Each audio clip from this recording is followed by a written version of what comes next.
Now, I'm happy to announce that this is number 42, and it's been at least a month, maybe more, since 41. And the reason being is that I've been working on Fight Game Podcast. Eric's been building a video game. Yes, I have. I didn't know if that was... We're full thrust ahead on I was going to say whether you wanted me to or not. No, Legend of Lava.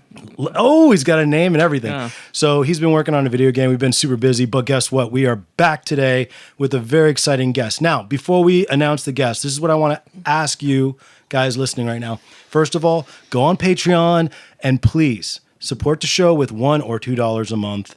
We will be making cooler stuff for you guys. We also are going to be on YouTube as well. So you can pick where you want to go. But if you want to support the show and have us do even cooler stuff, keep the guests coming, keep talking about things that you guys care about that has to do with righteous anger, of course. Please keep consider. Leo's clothes on. Keep my clothes on because I will take off one article of clothing.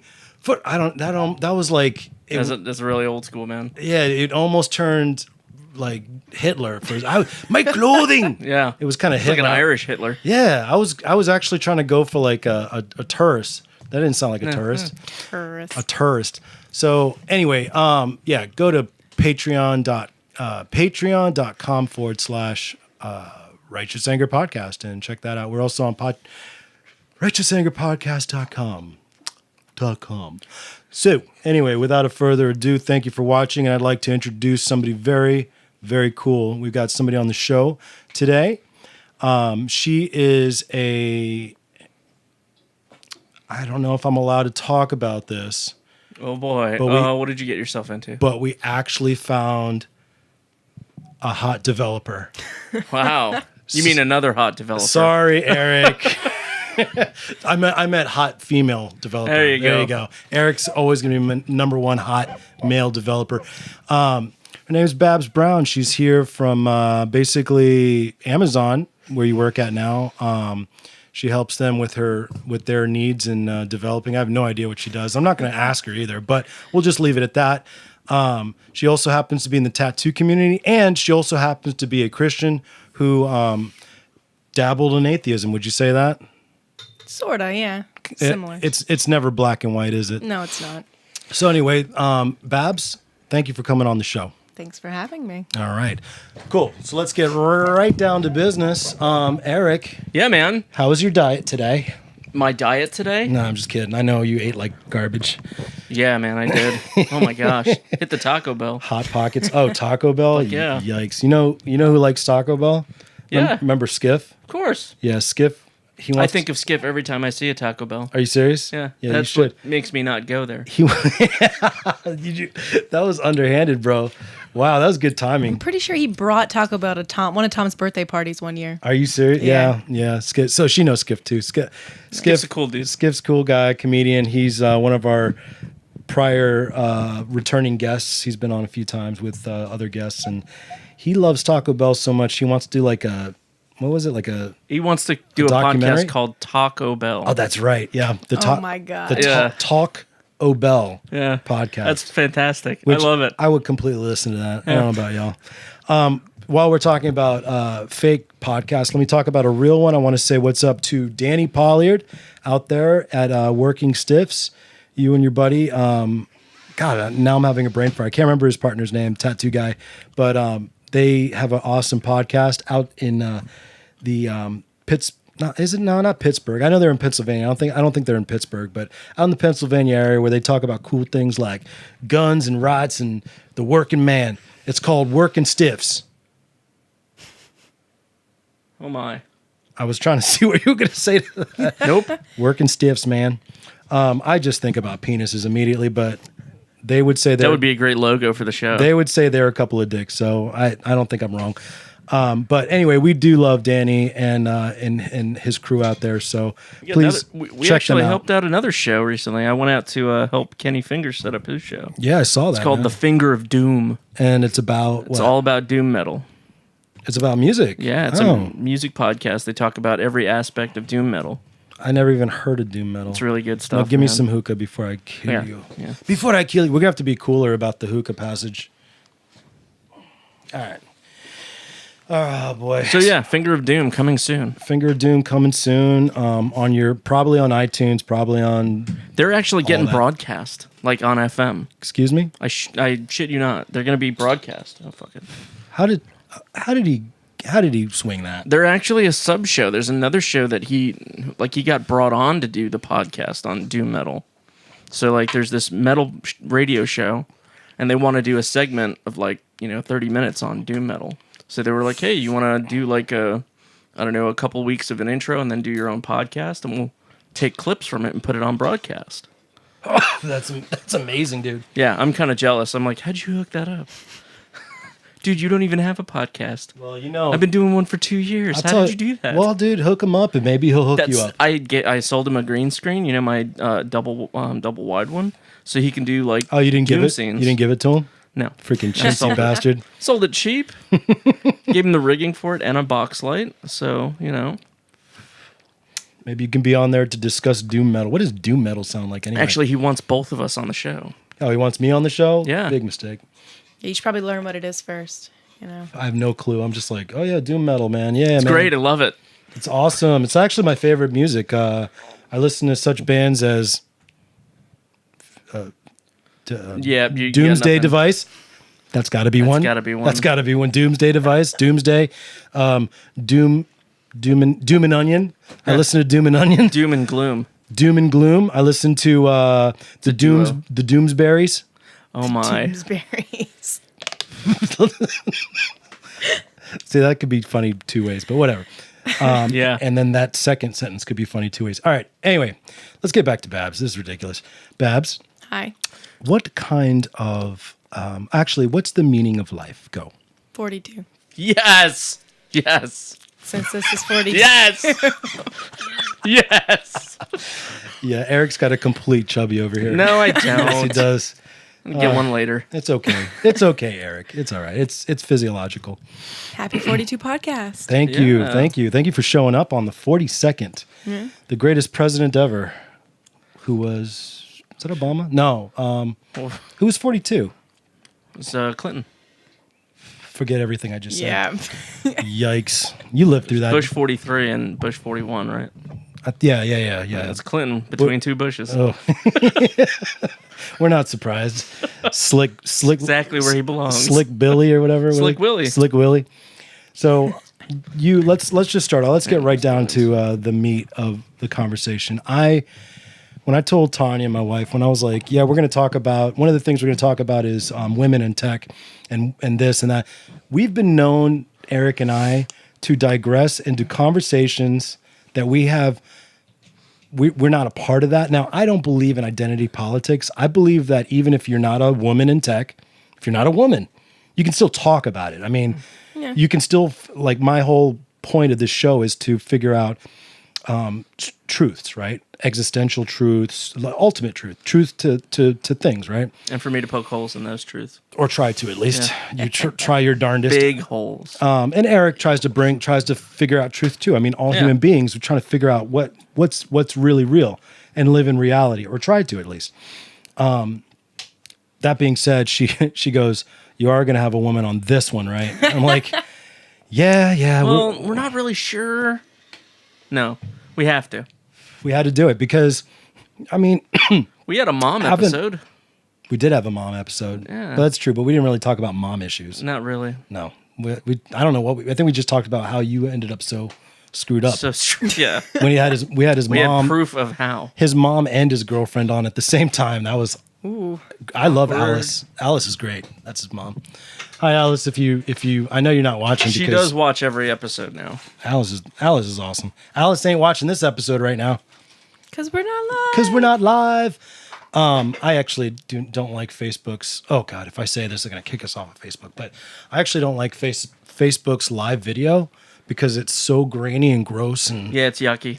yeah. It's I just once you get what's the word? Once you get spoiled by HD or ultra high def, you just like that's all Well, I you want to can do. use a third-party software, right, to use an actual camera to hook up to Facebook Live, so then it wouldn't be grainy, Bam. right? Yeah, yeah, but see that ergo there's my problem. Getting third-party software. I haven't done that yet. Yeah. Yeah. But when I do, I will do that. I don't know. We're all trying to figure out this whole thing because have you thought about doing a podcast, Babs? No. You're like the only person alive that hasn't thought about doing. Everyone I write a talk blog. That's about Hey, it. to. Oh, you blogs do? are awesome. What do you blog about? My Racing? fitness, Yeah. training, racing, ultra training, Olympic lifting, spirituality. So everything I want to talk to you about except for the women in tech thing. Yeah, pretty much. Cool. Good. All right. So she's well practiced in this field. But it's writing and editing and writing and editing. Whereas this is just It's free form. It's jazz. Yeah. You like that? You cool with that? Yeah, it's fine. So interesting. I'm writing a TV pilot right now, and I'm in probably my seventh or eighth draft right now, and I actually had already published it, It's getting close, I swear. but you go back and you look Yeah. at it and you go, no, this is garbage, and so now I'm gonna have a V2, a version 2. Completely different episode. Completely different show. Probably that's the one I'm going to go with. But what's that? Did any of my suggestions make it in? Okay, I know for a fact that one suggestion made it in, and then made it out. Yes. But only because I changed something else that would have not made a sense. That's cool. But I'm trying to because you gave me several suggestions. That's the thing though. The show, it's like every time I show the script to somebody, It changes. yeah, well, they tell me, they go, oh man, what did you think about doing this? And I'm like, oh, why didn't I think of that? And I am heavily influenced by other people. Like if it's good, Yeah. if it's garbage, then I go, oh, thanks a lot. And then I just pretend I didn't hear anything. But Oh, with, that's a great idea. yeah, that's a great, Let me write that. I try down. to say that to people when I don't mean it with eyes that aren't like black eyes, like a doll's eyes, but I can't. They can probably see in my eyes. I'm just like, no. That was, Okay, Mr. Great White. Thanks for talking. that was pretty stupid. Oh, if I could be honest, like Curb Your Enthusiasm, like Larry David is honest with people. I'm But not sure that's honesty. it's just mostly cruelty. Yeah, but there it is. And he yells so much. Are you into that show at No, all? I watched the first episode and it was so much yelling, I just couldn't go on. There's two camps for that show, Curb Your Enthusiasm. There's people that it's a breath of fresh air and life to them, and then there's sane people that do well in society, like yourself and Tanya, who are like, that show just stresses me out. I love it. It actually reinvigorates. I watch it to get excited about life again, because I want to be honest so bad, and it's like hard to be honest in this without being vilified, of course. When you write your True. blogs, is it like are you at a point where you're like one and done, or does it take you a lot of revisions? Like, are you just writing, like, what do they call that when you just write? Seat of your pants writing. Yeah, but there's a real term for that. That's what it's called by writers. Well, there's another term I'm thinking of. Oh, Oh man, if we had listeners listening right now live, which we don't, describe it. it's exactly what you said. It's see the pants, but it's something of mind, flow of memory, or flow. No idea. Okay, well anyway, But Yeah, there we go. very little revision, I would say. Main revisions would be grammatical stuff. I'm really picky about my grammatical oh good. performance. What is it called? We haven't even asked that. Your blog. My blog, what is it called? It's called, what is it called, everyone? So make sure. the That's URL, fantastic. like the URL is Card House Dreamer, which is actually just a name of a song by a band that I listened to in high school. I think the Providence, maybe. But I really liked the term Card House Dreamer because it was just kind of implicative of your dreams can fall like a card house really quickly. I don't know. That's interesting. So after good the visual. after the House of Cards debacle, did you go, this blog is politically insensitive, I better take it down? No, but it is pretty politically insensitive in the sense that it probably doesn't align to the majority of people's beliefs. Oh, I love it already. Fascinating. I already want to read it. What do you think upsets people? I'm curious. I mean, Or where's the misalignment? so when I talk about, well, obviously when I talk about fitness, I would say that probably doesn't hold any like hurts with people because it's just me talking about my training regimen and stuff. But when I talk about my faith and spirituality, I err on the side of, as we were talking about earlier, I err on the side of conservativeness, and I err on said the tattooed girl, the heavily tattooed girl. She, just like the black guy with tattoos and served in the military. Well, the served in the military makes sense with the conservative part, but people look at you and they probably assume that you're not conservative. Yeah. Which I guess at one point in life I wasn't, but yeah, so it's just very, very biblically sound in terms of what I write in faith and spirituality. And so if you're going by what most people believe today or what most people think is right, then it would probably ruffle some feathers. It's like 70% of the U.S. is Christian. So 70% of the U.S. Say they're Christian. Say they have the Christian title, but okay, It's like Jewish people. There's a lot of people. There's a Cultural thing. Jews. Cultural Jews versus practicing Jews. There's people that are cultural Christians versus actual Christians. There's people that go to church that should probably not call themselves Christian because they're not practicing the faith. They go to church. Okay. That's one part of a faith. I'm just struggling with how do we quantify that as a majority? Yeah, exactly. How do you, right? There was a statistics that I heard once that was like 10% of the people that actually claim to be Christians are biblical following, born again, Wow. Bible believing Christians. I mean, you'd have to do a behavioral study. And really, if you look at what do they call it? Self-reporting studies, those, you really should not take self-reporting studies at face value anyway, because I can self-report anything. Yeah, I don't claim to know anything. I'm curious. It's interesting, the numbers, because you see people. So stop saying saying 70%, Eric. Well, no, you see claims of people saying, "Oh, America's a Christian nation" and all that, and it's like, well, It you're was, saying it's man. less Well, than so 10% of in- the population of Christians. In the is sense of actually what Christian. people would consider it being a Christian nation, then yes, I mean the highest religion in the U.S. that people go by is Christianity. Although I guess that could be switching more over to Muslim. yeah. What? Islam. What? Yeah. Okay. You don't see that. Well, first of No all, way. Really? 70% of the country is atheist, and it's between 17 and 26%. atheism is interesting too. I would say a lot of people that claim atheism aren't Most of truly them are atheists. apatheists. Most of, I would say, apatheists, or I would say they're agnostic at most. Okay, agnostics, atheists, apatheists. Like 25% of the country.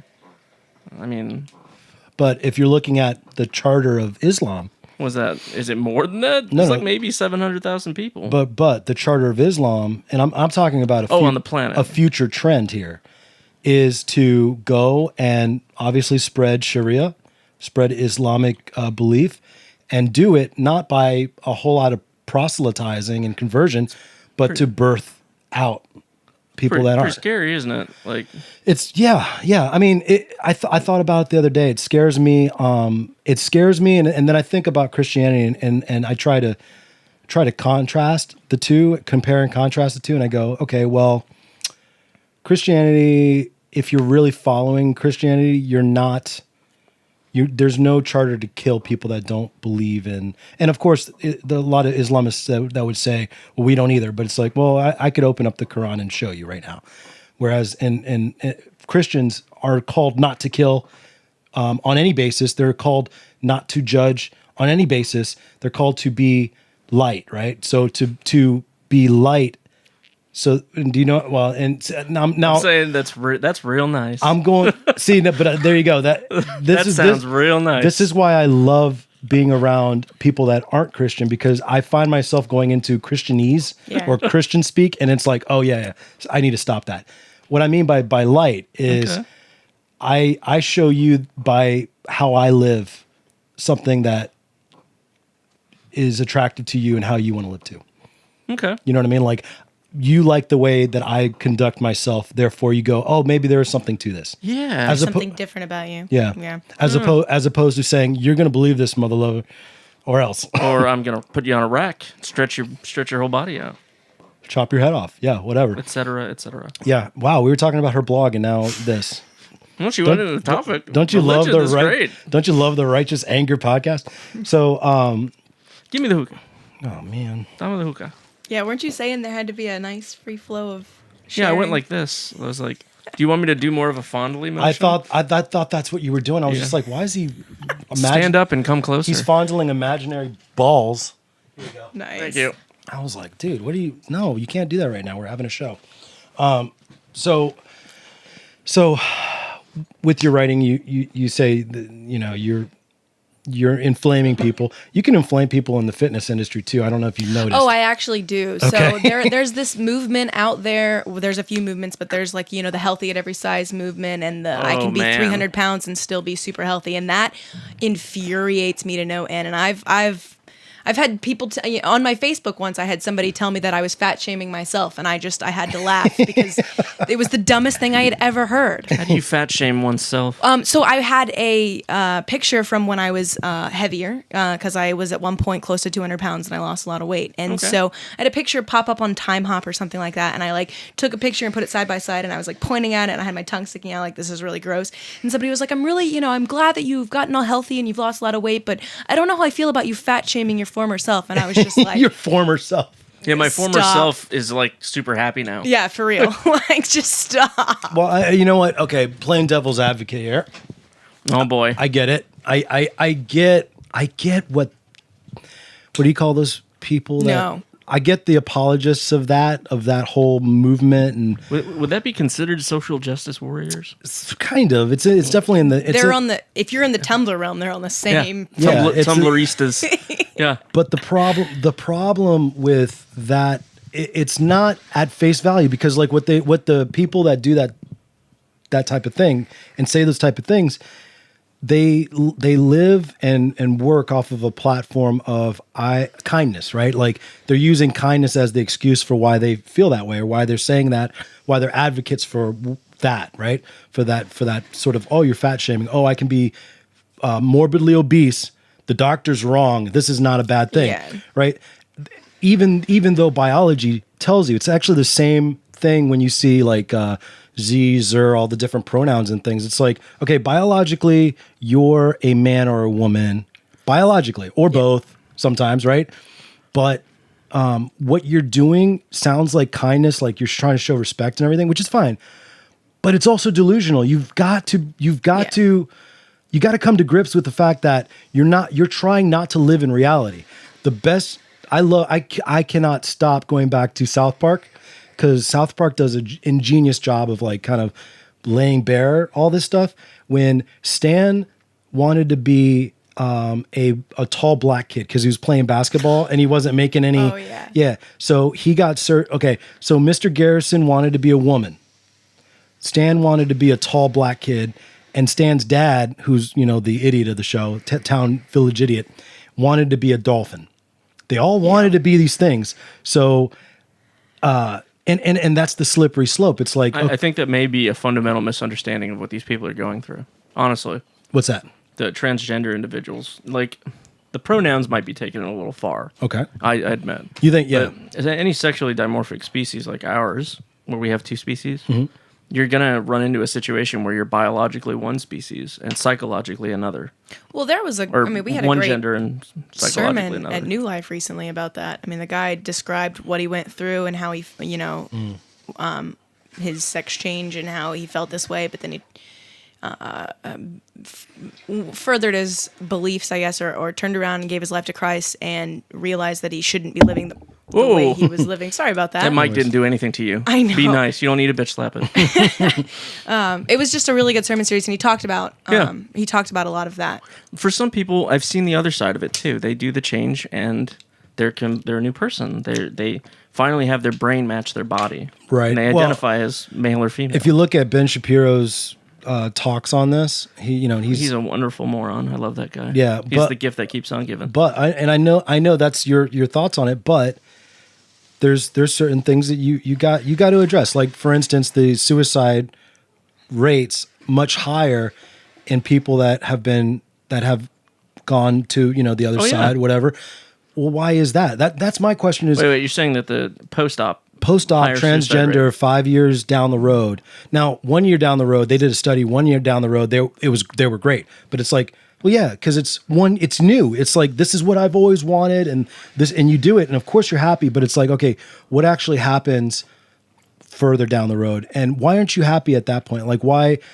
That's one question. But anyway, that's getting away from my point. My point is this.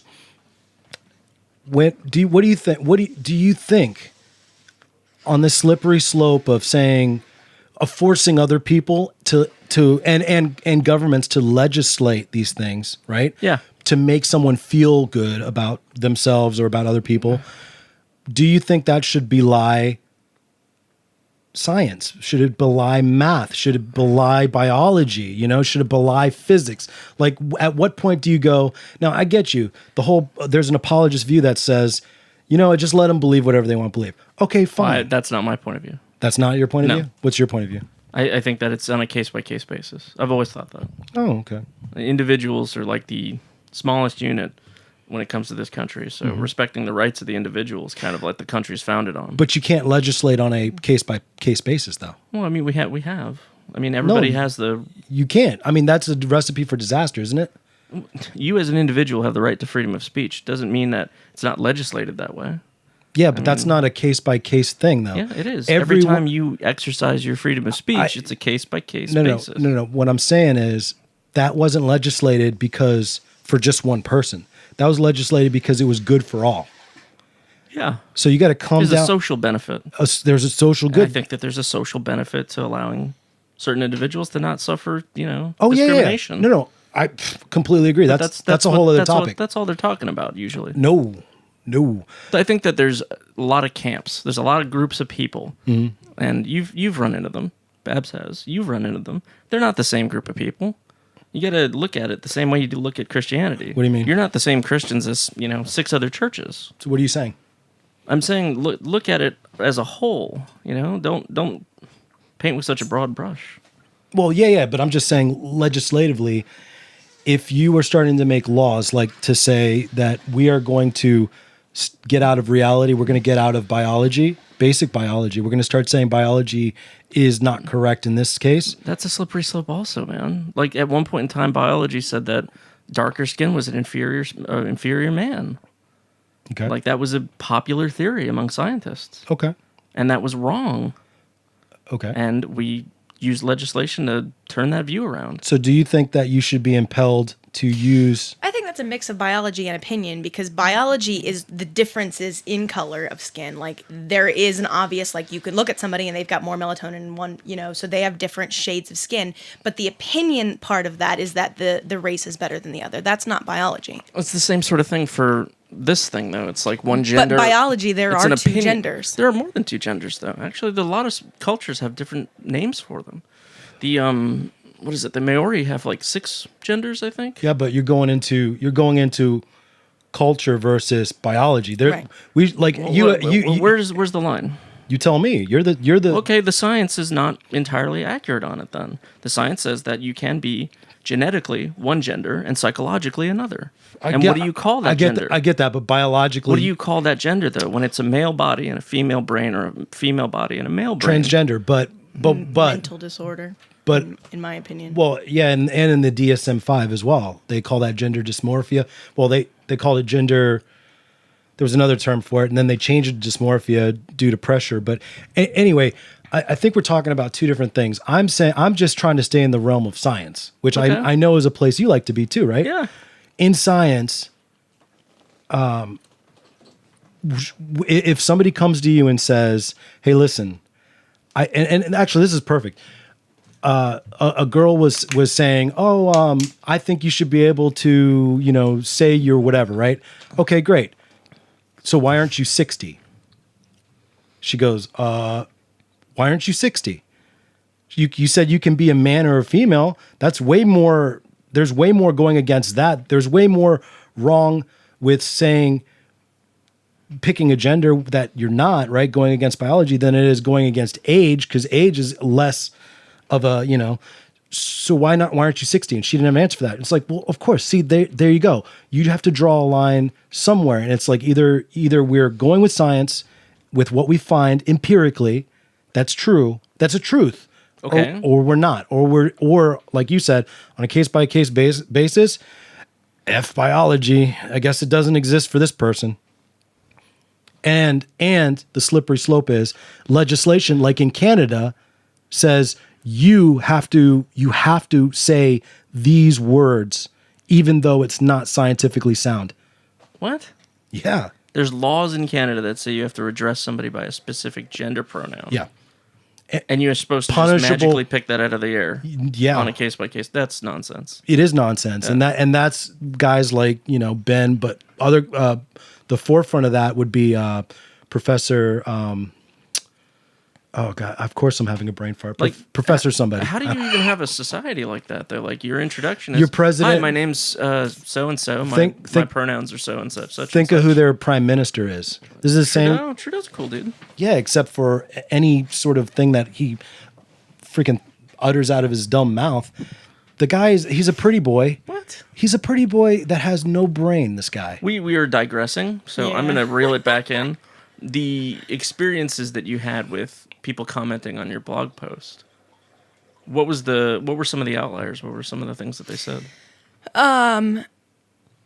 So it's more like posting on the link that I posted on Facebook, but even in general, like not even just the blog post stuff, but just stuff that I was status updates and stuff on Facebook. I had one guy go into this long rant. I think I saved the thing after deleting the comment, but he went into this long rant about how I'm effed up and how I'm an effed up person, and Oh, that's over the top, bro. Well, it was long winded. Yeah. Do you remember what that was in response to? I think I was saying something about the commonplace disagreements of homosexuality or something. I don't remember.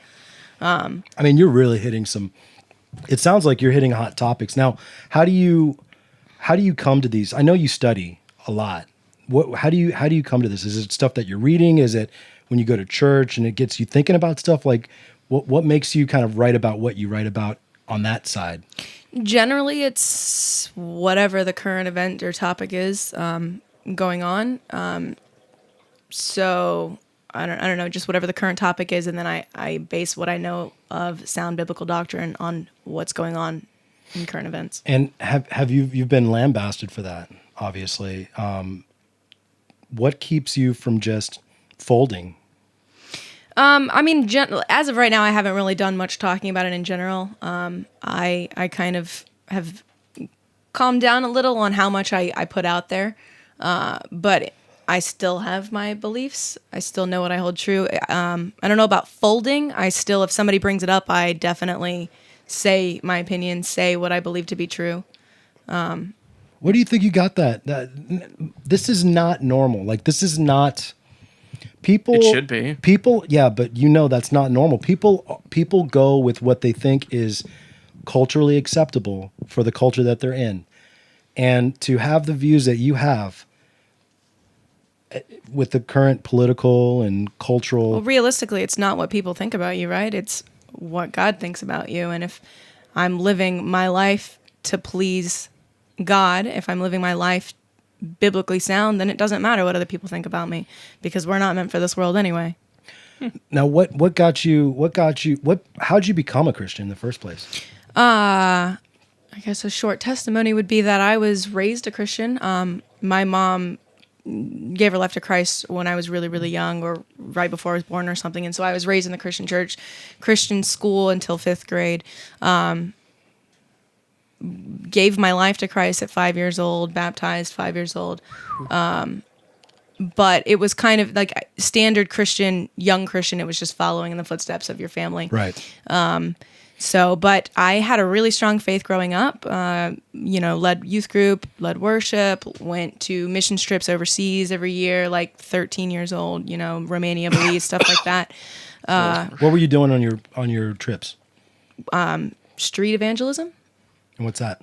basically sharing the gospel to random people on the street. So like Bibles and saying, hey, you want to talk about God, Yeah. basically? That type of thing? Praying over people, just... And you said that was in Belize? One was in Belize, one was in Romania, and then currently I go to Ecuador every year, but that's because I have a couple of sponsor kids down there. Oh, great. Yeah. Great. What are the names? If you remember. So Leo is one, Leonardo, Victor, and then Justin Wow, boys. or Jesus. Boys don't. Yeah, they're all boys. Boys don't get sponsored as much as girls do. I've seen. So that's really cool that you've got boys. You said you went through a rough patch. Yeah. So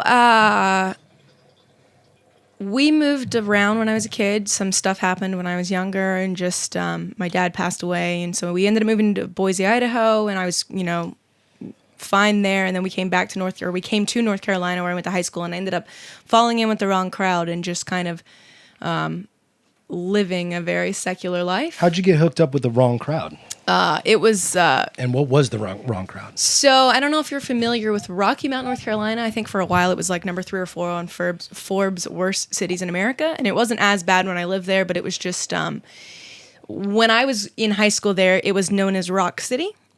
Rock being the implied drug reference there, but it was. I was always told. I don't know if this was a myth or whatever, but I was always told that it was because halfway between Miami and New York, so it was a very big meeting point for drugs? drug exchanges. Yeah. Oh, okay. So rock like crack rock. Right. Yeah.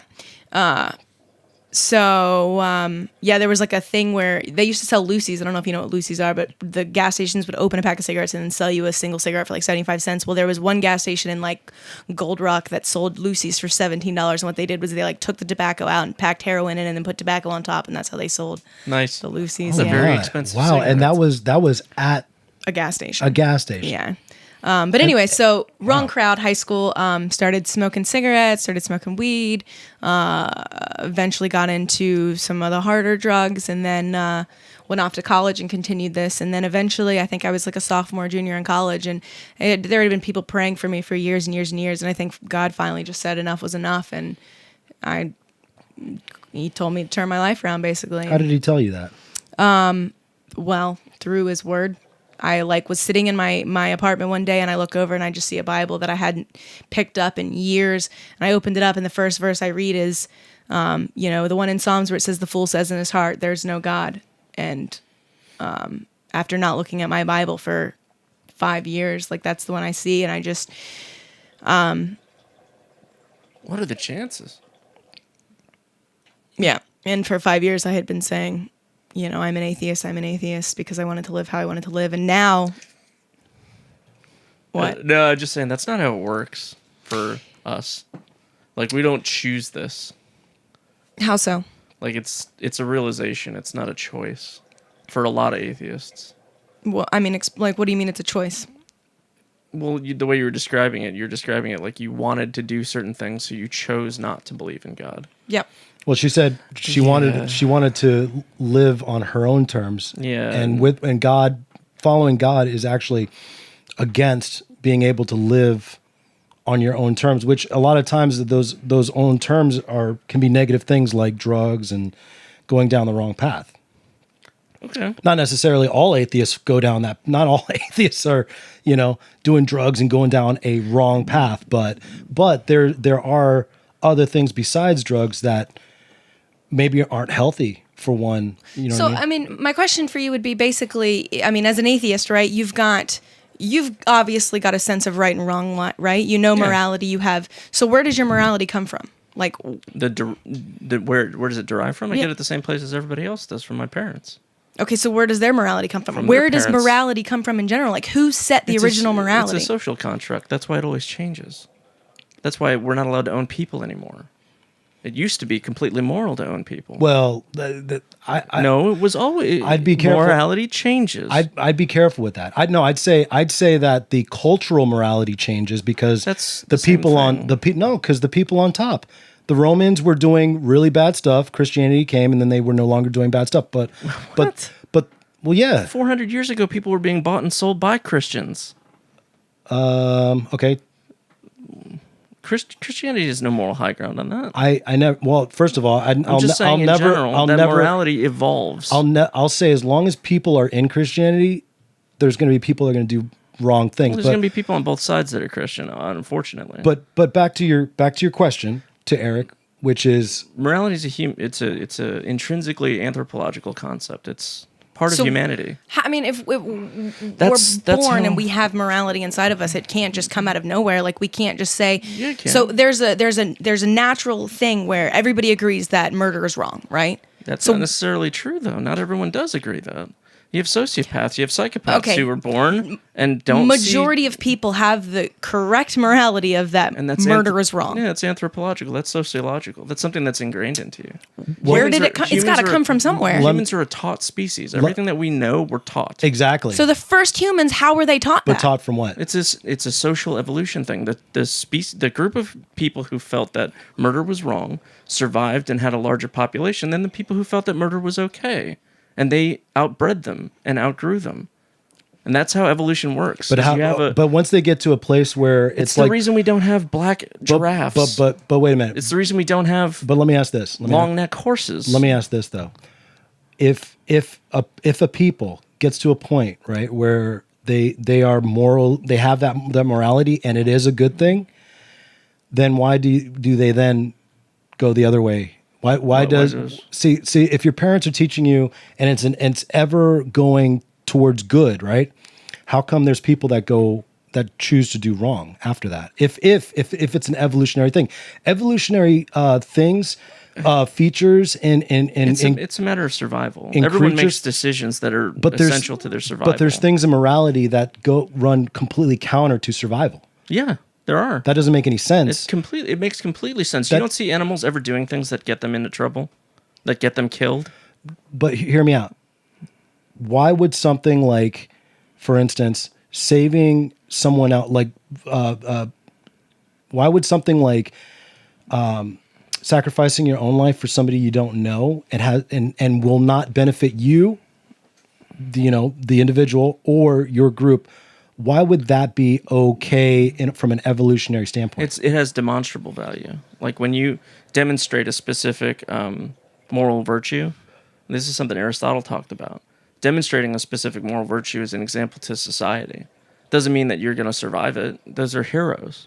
That's where the word heroism comes from. Right, but when people choose, I have two questions. This one that you didn't answer yet, but it's okay. I don't expect you to answer. I don't have all the answers. It's too big. It's too. I don't have all the answers either. It's too big. But I'm what I'm saying is this. Okay, first of all, if you have a culture that goes into the right place, including Christian culture, right?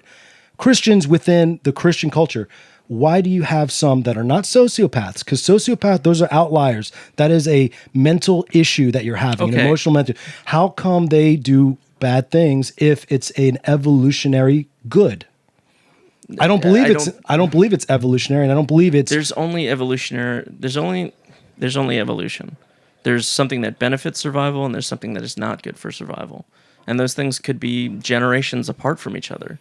You have epigenetics that takes 2 generations for it to manifest itself. But I believe that. But But I when mean, that this is the sort of stuff that I'm talking about. And when it comes to morality, that's the same sort of thing. It's a emergent property of humanity. It's kind of like your mind is an emergent property of your brain. so that's 3 questions that no atheist can answer. That's really tough. That's Questions that the answer is always going to be not meaningful.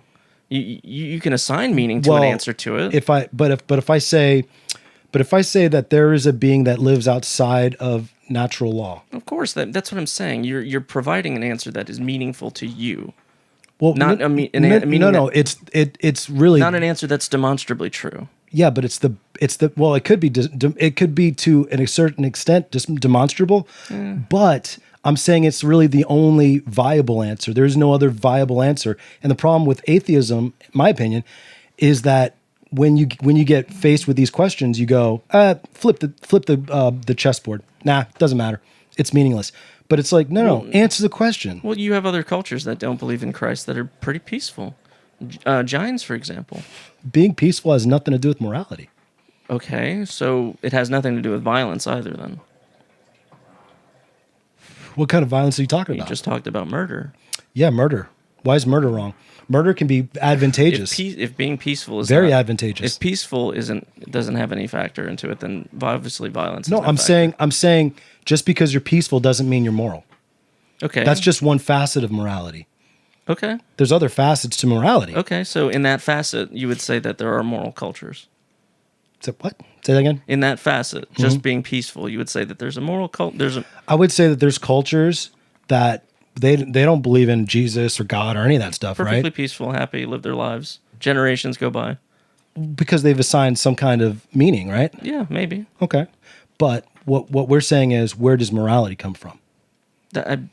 And you It's anthropological. It's an emergent principle. and you of humanity. said morality comes from human beings. Yes, it does. Because there is no other thing to assign that to. You can. You're very. Go ahead, jump in. No, it's okay.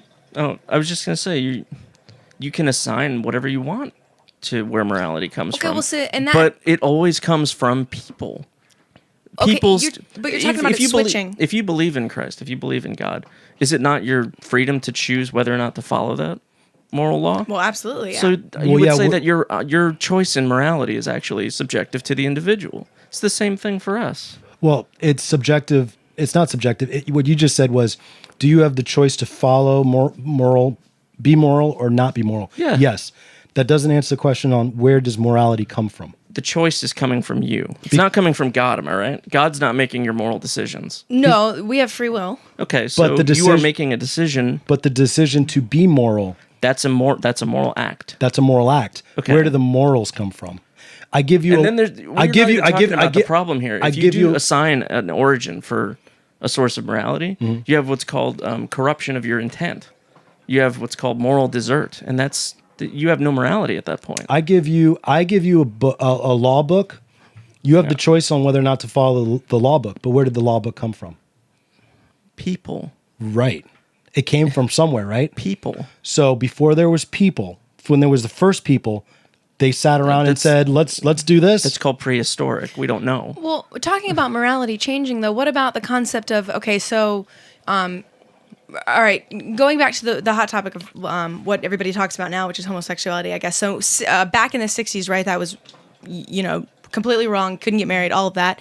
Then it moved over, and now the federal law says, if you want to marry the same sex, fine, do whatever you want. Okay, so what about moving, so that was a morality thing, right? It was the Supreme Court who changed that. Regardless. So, moving into this one though, you've got now they're saying, well, I have this desire as a grown man to have sex with 9-year-old women, and that's just how I feel. That's inside of me, and I want to act on it. And there's now people that are pushing for laws to legalize pedophilia. So where is that morality? Like Well, and why is that okay? Do you think Yeah, I that have first no of all, do you think that's okay? Oh, I have no idea. You don't know if that's okay? Well, I know it's not okay. Why is it not Because I okay? have a 9-year-old or a 10-year-old. Yeah, but why is it not okay? people are now saying though that's how they feel. They were born that way. Well, They okay, so can't get rid of let's it. It's look- inside of them. Let's look at the reasoning behind gay marriage getting legalized. The rationale was that these are citizens and they have an equal protection under the law. Well, so are the people who claim to be But pedophiles. they also And we're not they saying also made And the I'm not case. making- we're not. No, I know. Yeah, they- we're not saying they're the same thing. We're I not know. saying homosexuality is the get- same thing as pedophilia. I'm just letting the audience know. Logically, to explain it, though, the reasoning behind it was twofold. It wasn't just the fact that they were individuals and they had equal protection under the law. It's that they were old enough to have informed consent. And that's the number one reason that you can't But make we're- pedophilia but- legal is because children cannot provide Okay, but the informed consent. morality of informed consent, where the age of consent is 18, Yeah. that's constructed by humans. Yes, Okay. human law. Well, okay, so now people are thinking, well, what if the age of consent goes down to 8 or 9? Like, Why is that okay? why is that okay or not okay? It's all. Well, that would be a societal decision, and if But morality in general, like as a societal thing, but it's still wrong. Whether society thinks that, I think I have more faith in humanity. I don't think we're going to go there. it's already starting to No, go I there. don't think we're You going have to go faith there. in humanity, even though the fact that we've seen the Maoist regime, Hitler, we've seen all these Seen regimes. Trump get elected. Right. We've seen all these terrible things, according to Eric. All these horrible things that have happened because of humans. We've seen great things happen. But why? People do things. People do bad things, right? Yeah. Do you think people are good or evil, Babs? Like from Inert, we're evil. We're born evil. Okay. What do you think, Eric? I think that we have a capacity for both. Depends on. There's an old Lakotan myth about this, right? That there's two wolves in the heart of every person. There's a good wolf and a bad wolf, and which wolf wins depends on which one you feed. So now you feed the good wolf. my question is, what's easier to do? It's significantly easier to feed the evil wolf. To do the evil wolf. Why is that? Because he's so much cuter. It's a good-looking puppy. He comes up and licks your face every day. That would be my He's a ration. bad dog. He pisses everywhere. That'd be my rationale for the fact that we have a bent towards evil. I'm not going to say that we are evil, Yeah, I would put it that way. Yeah. but I would say that our bent is towards being evil or doing the wrong thing. And you see it because anybody who's had kids, Eric, you've had 2, right? Yeah, and that you know of so far, right? 2 that I'm aware of. That you're aware of. I've had 1, and Two we've that I've and we've told been about. and you we don't have to teach them to do the wrong thing. You don't have to teach them to steal a toy from another kid. No, that's yeah. built in. Yeah, but there's also an element of ignorance to that. Like, how do you set the rules in opposition to someone's ability to discern what the rules are? That's dangerous, because if I don't know what the rules are to a game and I'm playing a game and then I make a mistake and then I'm judged for it, it's like, wait a second, I didn't know what the freaking rules were. Well, that's What about the kid who does something wrong? No, like even though it was see, never that's taught, different. even though it was never taught to him, but he has this inert thing that's saying, "Well, that was wrong, but I'm going to do it anyway." or just the that fact, kid doesn't get or disciplined enough. or just the fact that the kid even thought of the evil. Like if we are good, right? We wouldn't even be thinking about evil because that wouldn't be what we would even think about doing. Behavior is taught. Behavior is always taught. But like I said, If a kid is doing something like that, if a kid is innately figuring out how to do these menacing things, Or he manipulative- learned it somewhere, or manipulative. or she learned it somewhere. babies are manipulative Babies are trying to survive out of necessity. Yeah, they're crying because they're hungry or their diaper's wet or but what whatever. happened- They're trying to notify a. But what happens if you never stop the selfish manipulative behavior? Well, then you get Well, yeah, children you get are northern narcissists. Northern Virginian children. Oh my gosh, yeah. We're getting off Or you get Los Angelinos. Right, kids from Los Angeles. I mean, I post. I don't know if you guys saw this. I posted on Facebook. Dr. Phil had this girl on. She Oh was yes, 16 or something. $2,500 a month allowance. She was mad because her mom took away her $2,500 allowance, and she was mad because her mom bought her a C-Class Mercedes and not the. Oh, I saw that. Yeah. Yeah, that was pretty bad. This is what happens when kids. This is where kids will go if you don't discipline them. Whose fault is that, though, really? It's the parents. Right. But 100%. and see that. right, but her mom didn't teach her evil. Her mom just didn't teach good. No, her mom didn't teach her shit. Yeah, that's a better way of putting it. See, Her mom taught her to be a, I don't know, type of person who's going to expect handouts her whole life. I can't stand that. She's gonna suffer in her life because sooner or later, the train's gonna stop and she's gonna have to get off. Unless she marries or Oh, she can, but that train eventually comes in also. The bill always comes due. so this is a perfect segue. Women in tech, okay? Women that are not Nice. women that are not entitled. They're out there, they're working hard, and they're competing with men, frankly, in a very male dominated realm. We've got two developers here. Not me, obviously, but we've got Eric yet. here. Not yet. I'm working on it. We got Eric here and Babs. Babs works for Amazon as a developer. Eric, he works for just about anybody for Yeah. development. This guy's a developing monster. So, Babs, first of all, what got you into working in tech? Frankly, it was mainly because I couldn't pass the portfolio review for graphic design in college. Oh, and I snap. just randomly decided to switch over to CS. What do you mean you couldn't pass it? So I wanted to do graphic design. That's what I always wanted to do since high school. I was just, MySpace got me into programming web stuff, if you Nice. can believe. Yeah. That's how I learned HTML and CSS. Wow. But I wanted to do graphic design, but I suck at studio. And they make you do drawing and graphic design to get into the art school at Tech. And I tried twice, couldn't pass. I was going to drop out of school. I ended up switching into theater. And Fun. yeah, I have a theater minor. Nice. Because I took so many classes. But about a year into theater, I was like, I'm not going to be able to do anything with this. Like me personally, I'm sure some people can make it in the acting realm. It's but a hard world. yeah, and so I was talking to my friend Mike, who happened to be in the CS department, and having that like HTML previously, I was like, well, I liked programming then. It can't be super much different. Which, by the way, data structures and HTML not the same. I got to stop doing that. That mic has done nothing to you. I know it's so close, Bad and I mic. talk with my hands. So I just randomly switched from theater into CS, and somehow managed to get a CS degree, and Nice. got a job. Then I got my master's, and now I'm in Amazon. Now, after you, what year did you graduate? So high school, I graduated in 2008, and then started school. Took a year off. Started tech in 2009. the fall of 2009. Took some hiatuses in the middle of college with all the major changing. I just kind of took some time off, but graduated December of 2013, so a little later than I should have. And then after you graduated, you said you had kind of a hard time finding a job. Yeah, so I worked 3 jobs a lot during putting myself through school, and so that mixed with the not really, doing as well in school or paying attention to my classes as I could have, I ended up with like a 2.67 in undergrad. Oh boy. And for CS, a lot of the jobs require you to have a 3.0 or higher if you want to be a developer with them. And I also just wasn't very confident in my skills, which hasn't really changed much, although I am much more apt in my skills. I'm still not confident in them. But so it took me like 6 months, and finally this one company in Blacksburg offered me this like technical analyst position. It wasn't even a development position, like super low beginning pay. But I had been looking for a job for 6 months, so I took it. So you stayed in Blacksburg then for a while then? Yeah, I was in Blacksburg for about 8 years. Wow, okay. That's where Virginia Tech is, everyone. For those of you who don't know, Blacksburg is home of Virginia Tech. And at that job, that was a smaller shop. It was a small government contracting company. So the main base was in Blacksburg, and the owner of the company worked in the cubicle next to mine. Like, it was a very small company. Wow. We had less than 200 people, split between some of the DHS and DoD offices up here in Northern Virginia, but then the main one was in Blacksburg. So, but I kept telling them, hey, I want more development work. I have a CS degree. I want more development work. And they finally gave me something. And then I was able to do it really fast. And they're like, oh, this person can actually do development work. And so I was like, well, if you want me to take on a developer role, I want to be paid as a developer, because I was still being paid as a technical analyst. And it took me for like months and months of fighting, and they finally offered me like $5,000 more. They were willing to give me half up front and half later.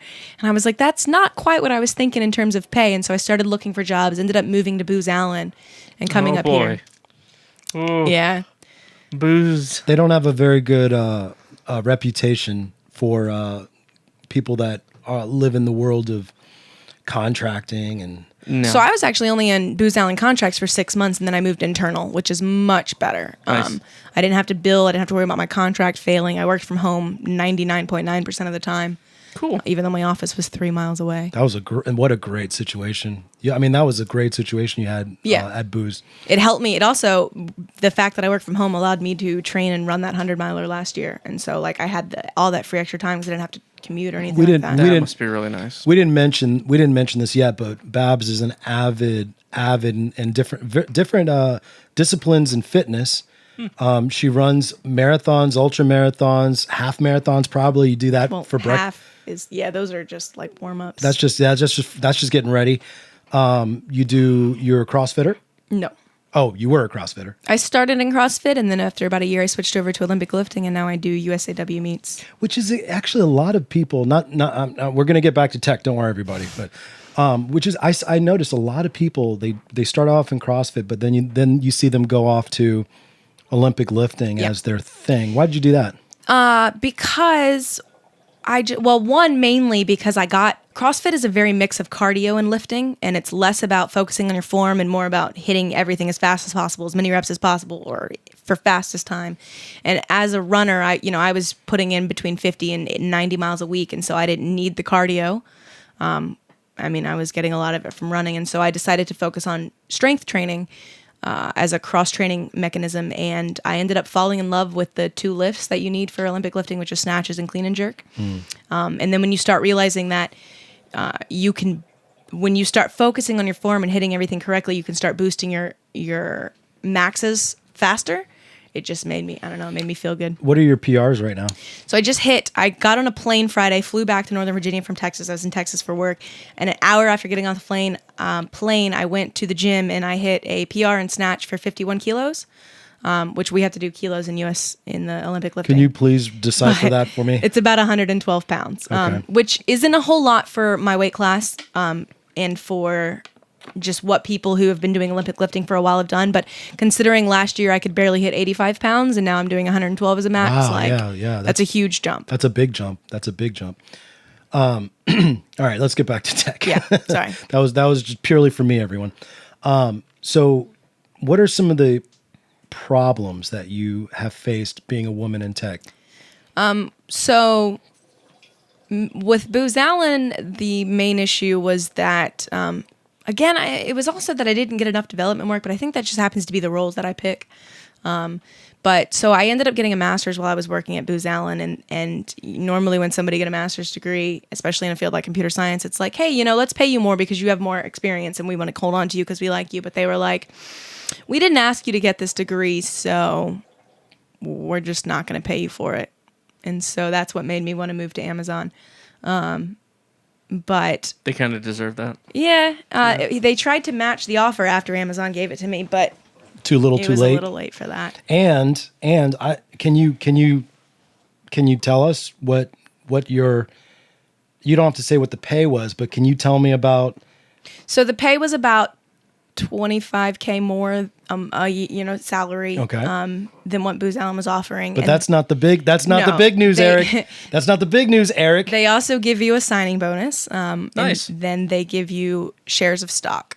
So, And Amazon. Yeah. Yeah. I have a whole bunch of friends who work for Amazon. Yeah.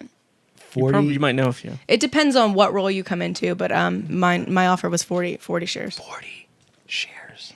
That's pretty good. But again, it vests after 2 years, so it's You gotta not stick with around. me, yeah. Dude. If you leave, then you're done. 2 years is a blink of an eye, my friend. Yeah. But It's already been a month Yeah, that's today, actually. dude. I don't know, man. I feel like you got to live, but you got to pay me something so I can live and pay bills. But just the shares alone. it's the work-life culture that I've heard is what's so alluring. So, At Amazon? Yeah. Yeah, it's not bad. like, Amazon is your life. Well, it depends on what team you're in, I guess. So I'm on a team where, again, it's not a development team. I'm a developer, and I'm like myself and another guy are the only two developers on the team, but everybody else are technical writers. So it's not a development team. I just kind of have free reign over development work, which is kind of cool. I kind of like that. So in that aspect, I'm not like, crazy Amazonian Deadlines. culture. What are Yeah. you working on now? Like for So I have a lot of bandwidth right now, and so I just picked up a project for another team doing some SQL work. They want to build reports for something in their databases, and I know SQL, so I offered to help. fun? Yeah, Not really. I hate SQL. it's not bad. Especially if you're, I think if you're a, what do you call that? Not OCD, but if you're into, I feel like most human beings are into putting things into order. I know I've worked with you. You see that? You get Way too much. You get like, Nope, that's the wrong name. You yeah, used the wrong name. That's on the that. the naming convention. Like I mean, the attention to detail is at such a high level that I can see, creating not spreadsheets. What do they call those? Reports. Reports and databases and stuff. I can see how that might be alluring. For me, it stops at what do you call it? Spreadsheets for me. I enjoy spreadsheets. That's as far OCD as I get. I like little tables and then I go. But if I have to do my SQL work, no. I'd rather like paint something or and not have deadlines. But alas, deadlines. So you're in a good place right now as far as work goes. Yeah. You haven't had any issues with your new job as far as No, I love it so far. Do you feel like there's a disparity between the men on your team, women on your team, men at work, women at work, not just at Amazon, but like during your career? I mean, personally, I haven't really noticed anything, but I have heard stories of people, and I guess it would also depend on. So, as a developer in that realm, it's generally like an 80-20. So you've got 80% guys and 20% women, and it's mainly because you don't have a lot of women going into the engineering field right now. Which I know they've been trying to fix that for many years now. But Well, the James Damore, I mentioned this earlier during pre-show, the James Damore memo that he put out. You're asking a developer or basically an engineer. You're asking an engineer, how do we fix this problem? This guy laid it out. It wasn't impolite. You talking about the Google dude? The Google guy. Yeah. It wasn't. We talked about that. Yeah, when we it had a whole happened. episode about that. He wasn't impolite. He wasn't trying to ruffle any feathers, but he was being a You know how you fix it? how do you fix It's really easy. what's that? like- More STEM. Well, that's part of it, but it's not like the I don't know, the right answer. The right answer is start with little girls, very young. yeah, Like get them involved in Well, there's a lot of programs now that are doing that like too. That's they're doing the right thing. That's where you got to get them. In 20 years, we'll probably see an overpopulation of women in tech. I one believe- would hope. That would be fantastic. I believe that because I feel like if girls start at very young, they're going to excel. I mean, whenever you see anything, any academic thing, this is me. I don't have any I don't have anything substantiating this. This is just my own personal opinion. But I feel like anytime I see a women in an industry or in a endeavor, they always do better than the guys. I've yet to see. Well, that's because we have to Prove work harder to themselves. prove ourselves. Yeah, Yeah, they that's a gotta prove pretty themselves, common man. theme. I thought it was just because you guys were smarter, but whatever. Okay. That's true too. Oh, but- okay. Thank you. Thank you.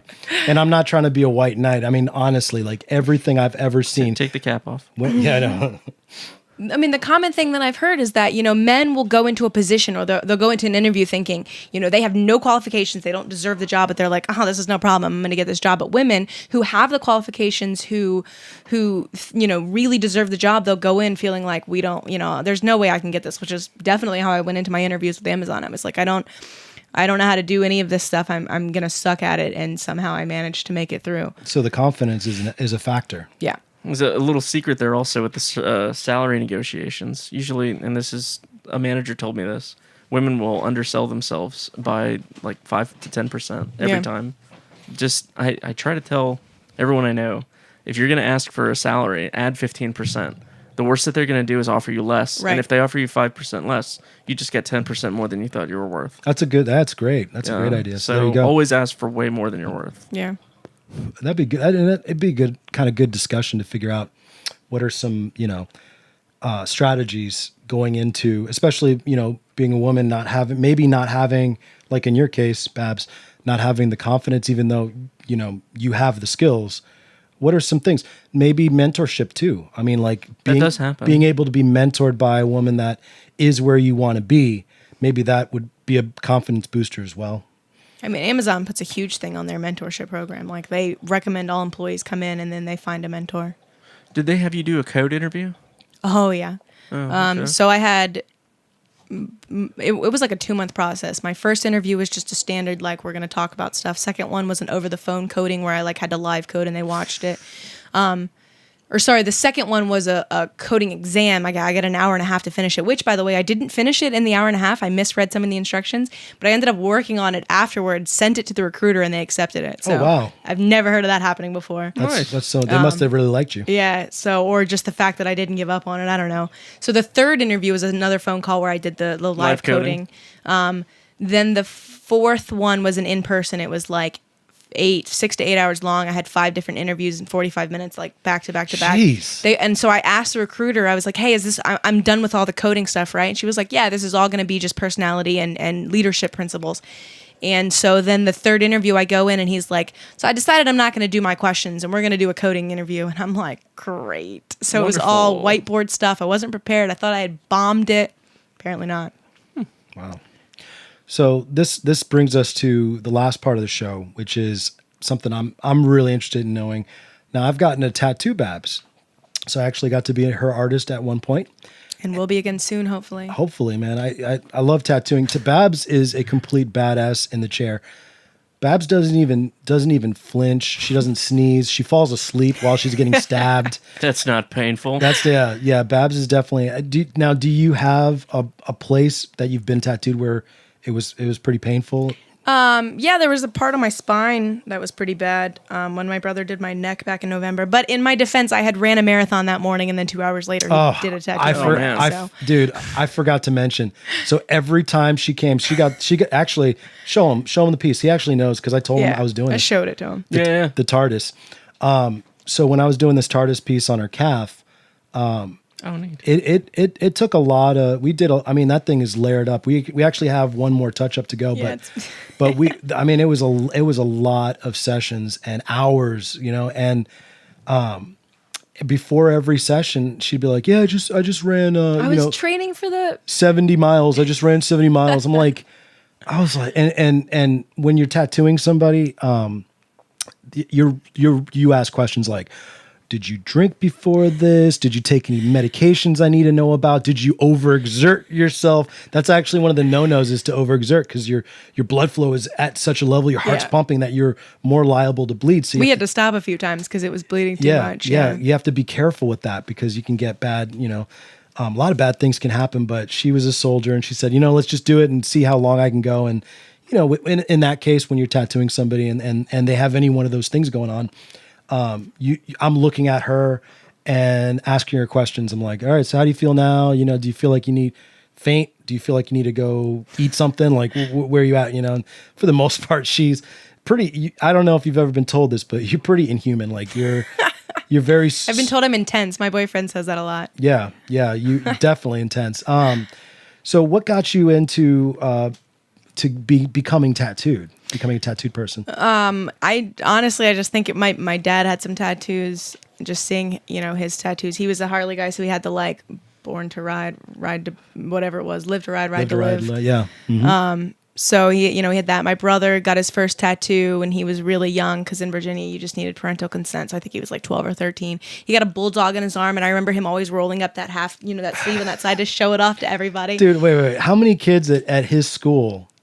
Was that at elementary, right? Or no, that's It was middle school. middle. junior high, How yeah. many middle school students the had coolest tattoos? dude. Yeah, I'm sure. I mean, it's covered up now because who wants a bulldog on their arm, obviously. Yeah. But so, and the thing was, since he got a tattoo, I had to, I got my belly button pierced. I was like, Mom, I get something. Ryan got something when he was younger, so when I was 13, she let me get my belly button pierced. So I felt really cool. Oh my God! Remember Pete and Pete? You don't remember Nickelodeon show Pete and Pete?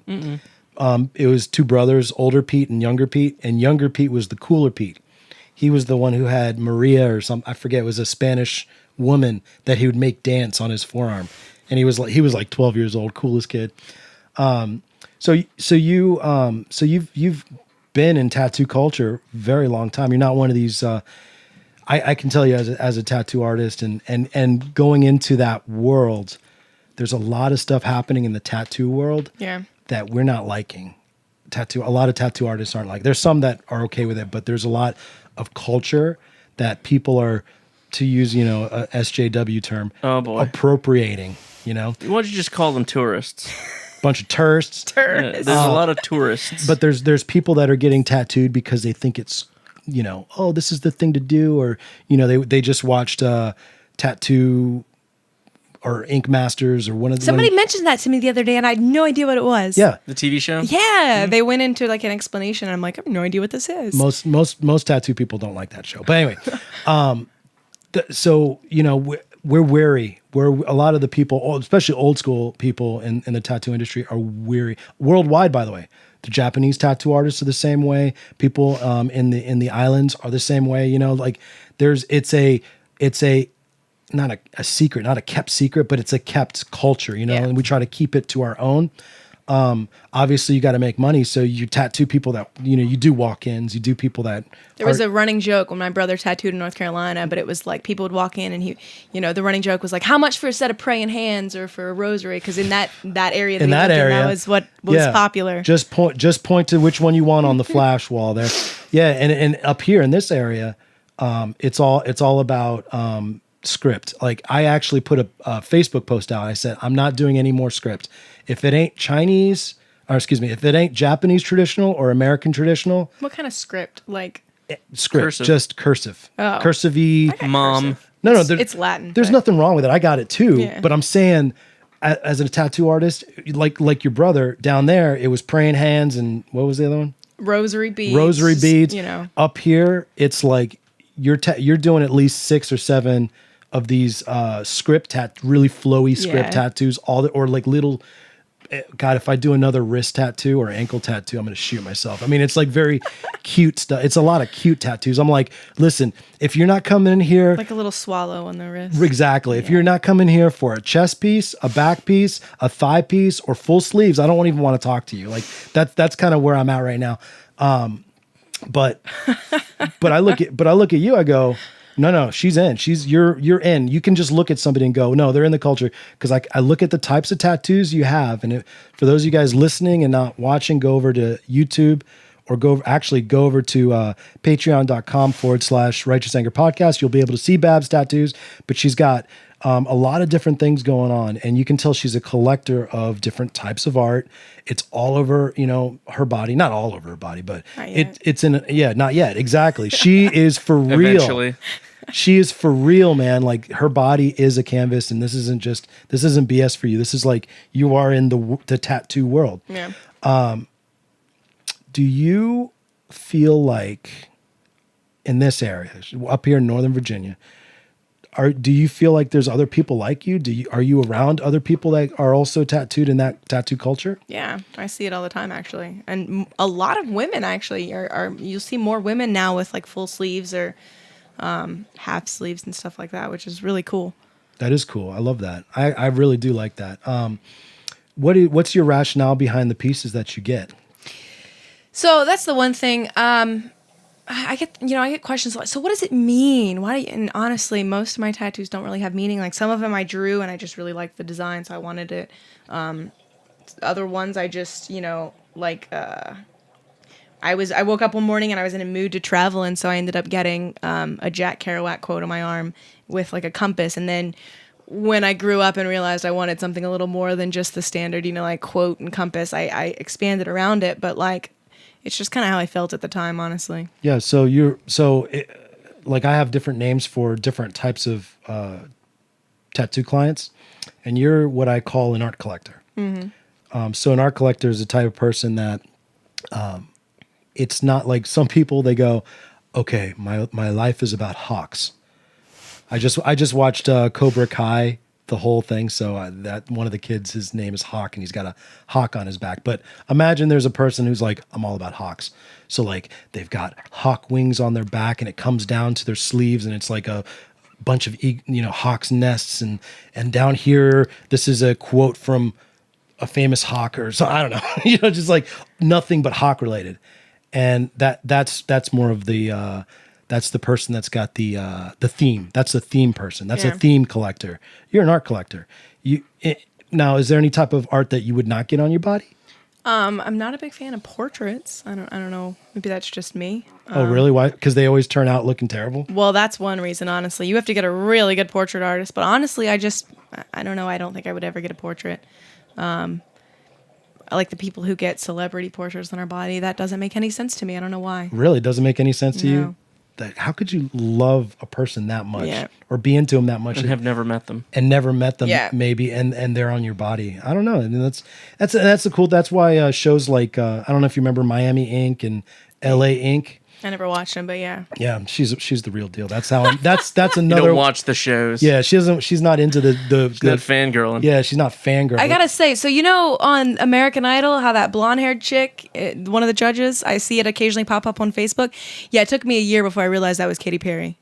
Oh, wow. Oh, wow. I did not know that she had like cut her hair and all that stuff. I didn't know she was a judge on that show. Yeah, I just looking at her, I didn't know that was Katy Perry, and I felt really dumb when I figured it out. But you like her music? No. Okay, all right. Just making sure. Just checking. just checking. You scare me for a second. But yeah. So your rationale is just I'm gonna get what I want to get at that time. There's another one that when people ask, what do you think is the number one thing that a non-tattooed person asks me? Is it going to hurt? That's probably. All right. What's the number two thing that people ask me that never been tattooed? That is actually number one. Is does it hurt? Yeah, if you're a pussy, I guess.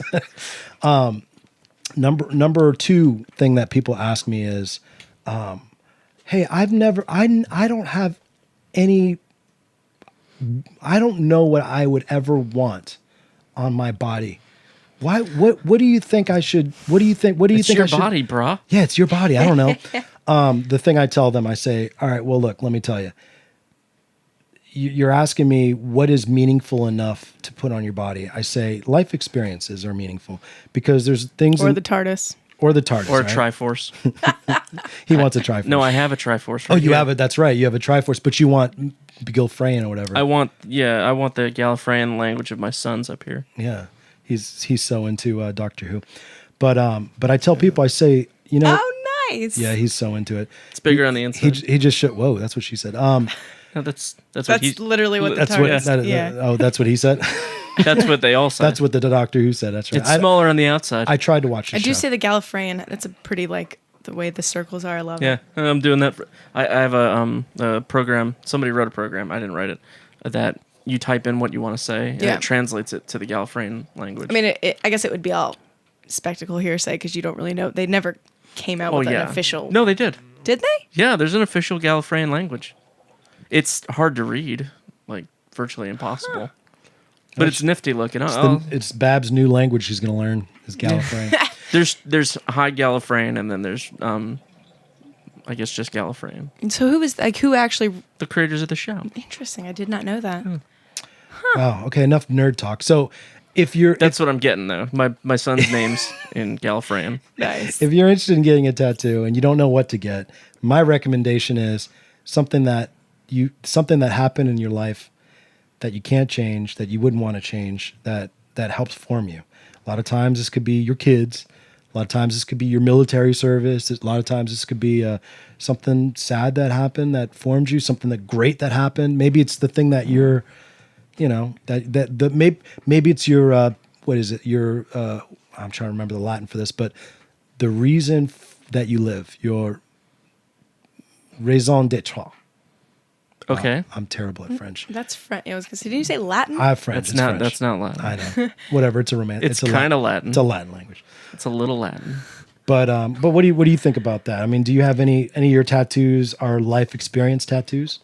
No, I mean this one started out based off of a Bible verse, but it just kind of turned into a scenery. There was some advice that somebody once said that I never followed, but I thought it was pretty good.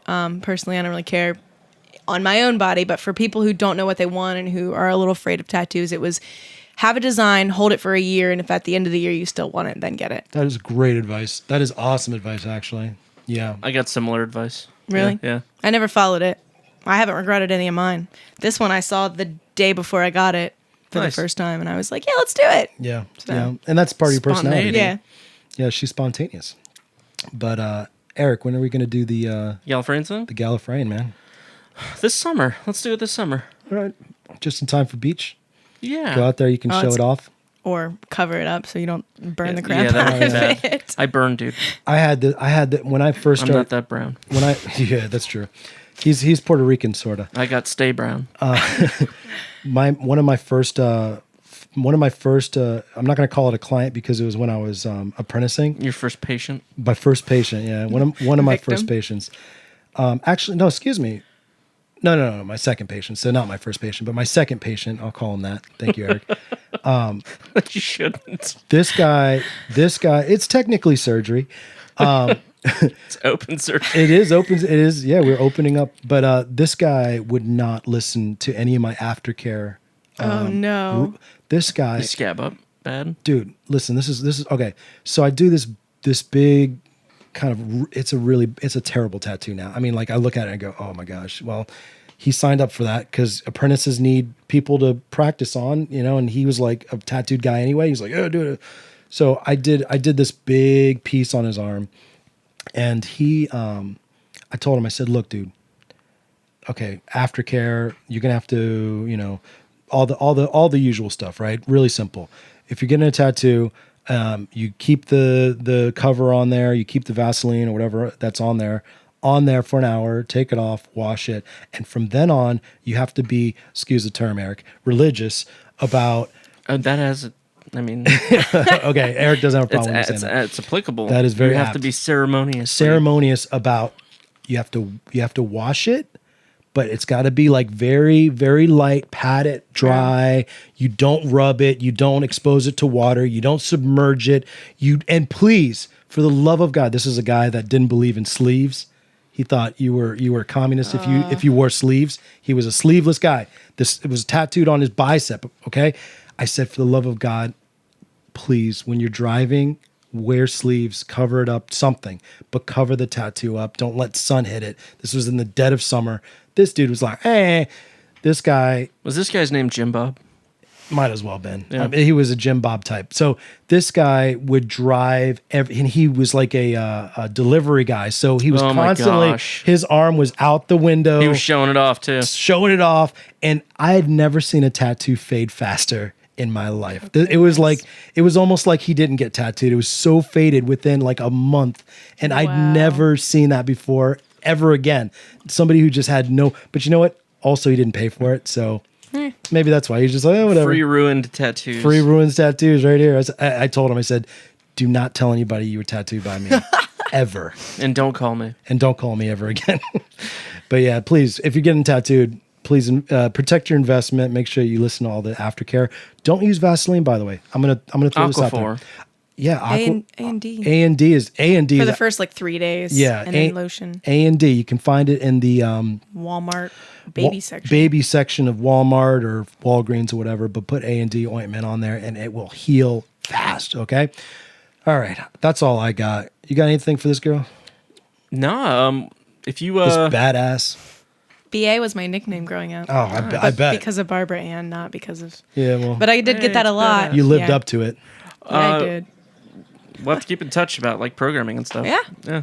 Let's see what projects are on. I do a lot of stuff with You said you were full stack? yeah, full stack. I'm doing a lot of AWS distributed stuff with Gluster. It's fun stuff. Yeah. I'm getting into the whole AWS stuff. I don't do it very often, so. That's all. I do that every day. That's Yeah. all I'm doing now. Are you loving it? Yeah, like McDonald's. I'm loving it. Yeah. Guys, if you enjoyed this episode, and I know you did, because I thoroughly enjoyed this episode with you, Babs. This was fantastic. Dude, you got to get a fan in here, though. It's hot. It's hot as. Yeah, it is. I know. You, I'm do you- sweating in this leather chair. Thank you for saying something. so gosh. I actually did not tell you guys this before you came on what purpose. did you tell me? Your AC breaker or something? Yeah, it broke last week. Oh my gosh!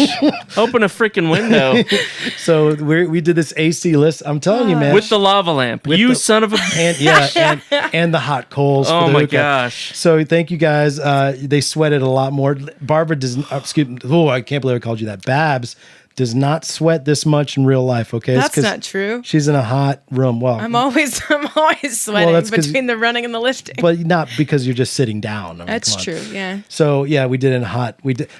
Yet another reason, perfect segue. Yet another reason for you guys to please help support the podcast. Yeah, so we can get an air conditioner in here, please. We need an air conditioner in fan. here. Fan, I have one you can something. borrow. What's that? An air conditioner. No, it's okay, A man. mobile unit. Thank you, thank Yeah, you. sure. We're getting it fixed this week. Yeah, if it's not fixed next week, I'm bringing it. You're bringing it, okay? So anyway, so For if you, Tanya, so not for you. not for me. So if you guys can please help the show and help our guests and help us, go to patreon.com/righteous anger podcast, and there you guys will be able to see our stuff. But please become a patron. Okay.